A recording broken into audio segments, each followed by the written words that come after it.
Welcome to the epivlogues. Get it? Because it's a weekend vlog and this is a book channel. Anyway, here's what's still to come. I'm like pissing myself laughing at this book. Like, me, this 9-year-old's got quite the vocabulary. So this year I got contact lenses for the first time.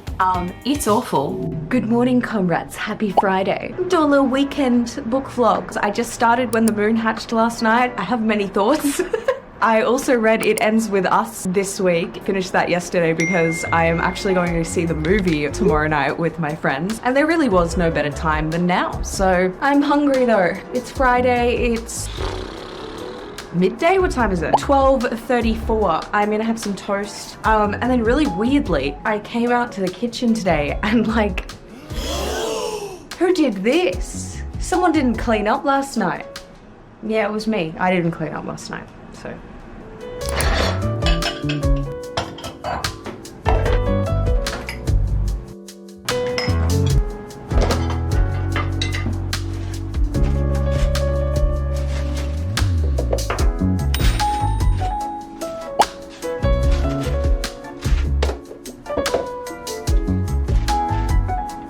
Just in case you were wondering, this is how Australians eat Vegemite. Like, yeah, I can't speak for all of them, but it's like 80% butter, 20% Vegemite. It's hysterical to me when people just spread it on like it's fucking Nutella. It's not. I promise you'll never see me eating Vegemite by the spoonful on the couch watching the Olympics at 11 p.m. at night.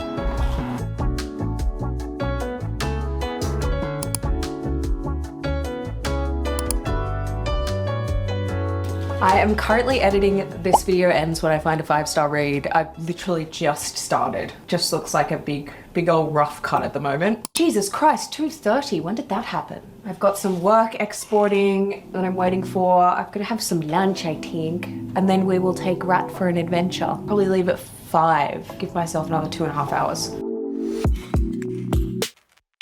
Again, that video is so close to being done, but it's 5:14, so it's time to take Miss Bean for a walk.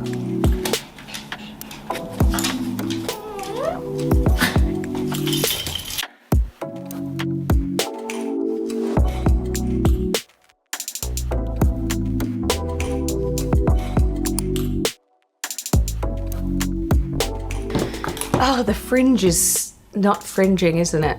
I've learnt that having a fringe is basically an exercise in letting go. Okay, so last night I started When the Moon Hatched. I am like pissing myself laughing at this book. It's good, but it's like, I can immediately tell it's one of those books that is exactly what you want it to be. I remember seeing a TikTok a couple of months ago where this guy was saying like, not all of your books, like not all of your reads have to be profound. Look at it in the same way that you would look at like TV shows. Sometimes you want to watch some like HBO, like Game of Thrones or Chernobyl, like beautifully put together piece of TV. And then sometimes you want to watch Real Housewives. And this is a Real Housewives book. It's not great writing, but I'm eating it up. So like, that's good. I have a couple of notes here. The first one, I was giggling. So for context, this main character has just been doing a lot of singing. Like they've been singing for 6 hours. I clear my throat trying to shift the strain from my vocals. Pissed myself at this because this is a stupid one. This is one that it's like, this won't matter to like 90% of people who read this book, but clearing your throat is horrifically bad for your vocal cords. It doesn't really matter at the end of the day. It's just like a poor little bit of writing. Like, I get that like everyone clears their throat, but say to rid phlegm, you know, like don't say to clear the strain on your vocal cords. Hear me out. It's just one of those things. It's like saying, I just got out of knee surgery, so I'm gonna go for a quick 5K run. Like clearing your throat is so bad for your vocal cords, especially if they're already strained. Anyway, that's the first one. The chapter designs are beautiful though. Like, are you kidding me? I love that shit. That's gorgeous. On chapter 3, I have this highlight. Survival's funny. Some wear it like a whisper, others like a scream. Mine's a scorched skeleton of flame-forged rage that keeps me upright, keeps me moving forward. I have a note here that just says, pissing myself. And my final note so far is that if this was a drinking game and I took a shot for every time there was a metaphor, I'd be in the emergency room by chapter 2. but I'm keen to see where the story goes. And this is the point I guess I'm trying to make. I don't care if it's shit writing. Like, that's what we love these books for. That's what we love our romanticies for. They don't need to be profound pieces of work. This one certainly isn't. But I'm excited to see where the story goes. I'm gonna have a shower and get into my jambles and start reading. Guys, I actually have to pause this book. It's something else. There was a line a couple of pages ago that just said, I don't want him whipping out his imperial cock for me. But it just, I don't get it. Like, there was nothing before it. There was nothing after it. They weren't even talking about anything like that.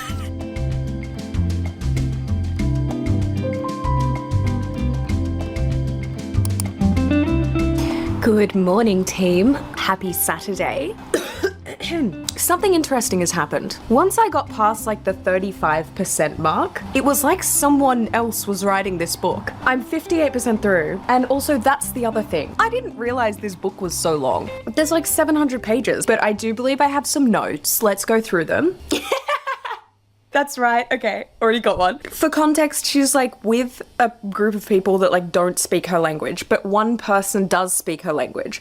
And this person opens by saying like, you know, she's trying to reassure her. She's like, it's fine. And she says, no hurt, right? Like, it's made clear that her English is at a level where instead of saying no one's gonna hurt you or something, she will in fact say no hurt.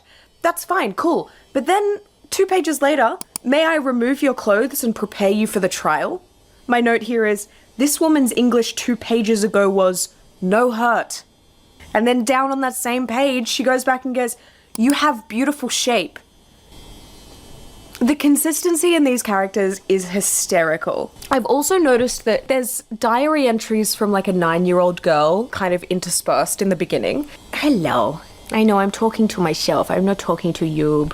Actually, I'm gonna put you over here, because, yeah, that'll do. That'll do, donkey. That'll do. So there are these, like, diary entries interspersed in the beginning of this 9-year-old girl. And it's really clear that the author doesn't write a 9-year-old girl's perspective different to an adult's. And it's one of those things where you never notice it unless it's really, like, fuck me, this 9-year-old's got quite the vocabulary.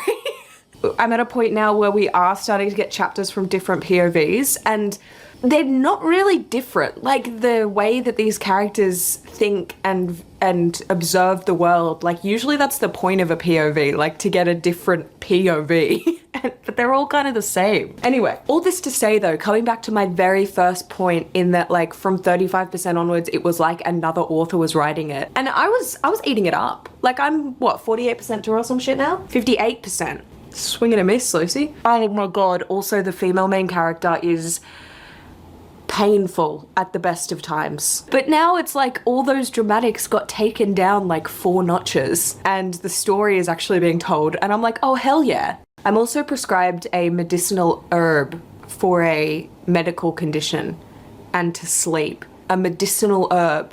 Can you read the inference here? And the medicinal herb definitely helped, actually, reading this book. All of a sudden, after I had my medical dose of my medicinal herb, I was fucking giggling reading this book. Oh, I love being an adult. This is fun. Tonight, I'm going to see It Ends With Us. So I'm gonna read a little bit more of this today. I might end up finishing it today, but probably tomorrow. I don't know. I'm not in a rush. Just for context, the last book I read was A Little Life. And the quality of this writing, to go from this to this, is an experience. I have to bath the rat.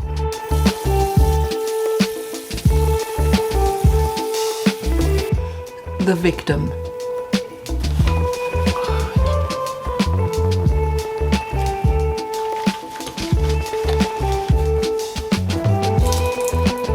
Don't try and leave, please.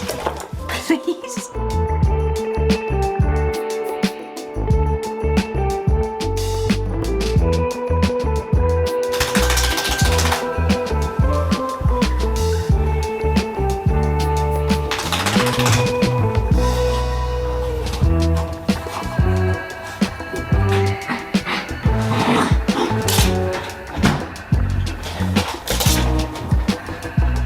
Now I kind of have to hustle.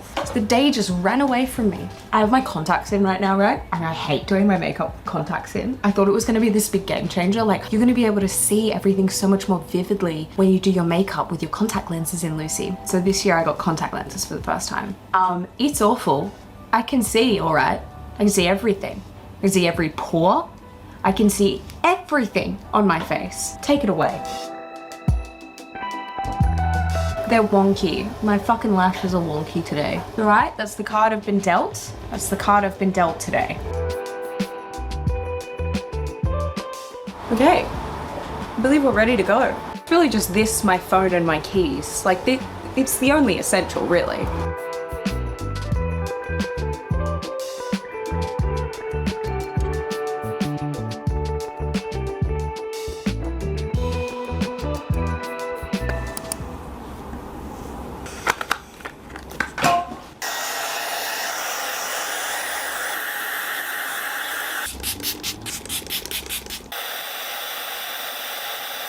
Hey team, I feel like shit today. I know why I feel like shit. I like never drink, but when I went out to dinner last night to see It Ends With Us, I was like, something tells me I'm gonna need to be drunk to see this movie. Not need to be, just like my experience will be elevated. That movie was something. It wasn't good. If you enjoyed it, I don't mean to shit on, you know, stuff that you like. It just felt really poorly written, even though the source material was there in the book, which in my opinion wasn't a bad book. I didn't dislike it. It was my first time reading Colleen Hoover. I didn't dislike the book. I think her author's note at the end added a layer of integrity to it. Had that author's note not been there, I probably would have had different things to say about the book. But if you know, you know. The movie was just like, it felt like a mockery of you know, the book. I think the book could have probably been done better as a series. But anyway, I had like 4 drinks and I never drink anymore. I used to drink a lot. It's just like Australian culture, I think. It's socializing is very typically like revolves around drinking here. And so I just like kind of haven't really been drinking for the past year and a bit, maybe 2 years now. Done a bit of a 180 and I just like drink like maybe once a month, if that. But yeah, I wake up and I just feel like really anxious and just kind of like down on myself, which isn't like obviously fun.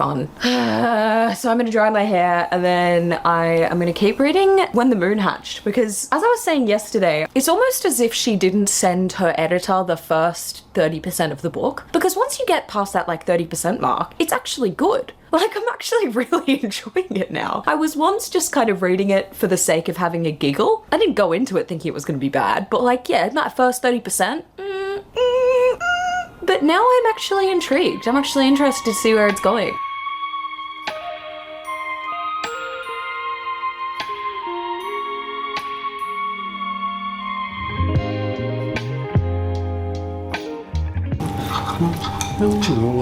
Chef Jim. Qua, come on.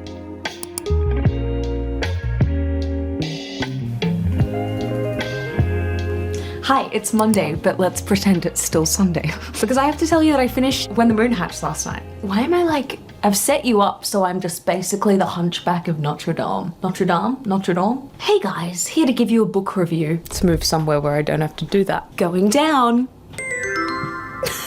I'm going to my Goodreads review for this. By the way, let's connect on Goodreads. Connect? What is this, LinkedIn? I love being friends or like following people on Goodreads because I love to see what you guys are reading as well. Yeah, so my overall rating for When the Moon Hatched was a 3.5. Overall, I did really like it. Having said that, this book had a lot of moments where it was a 4-star book, and then a lot of moments where it was a 2-star book. In the 2-star department, as I said when I first started the book, if I had a shot for every unnecessary metaphor, I would have been in the emergency room by chapter 2.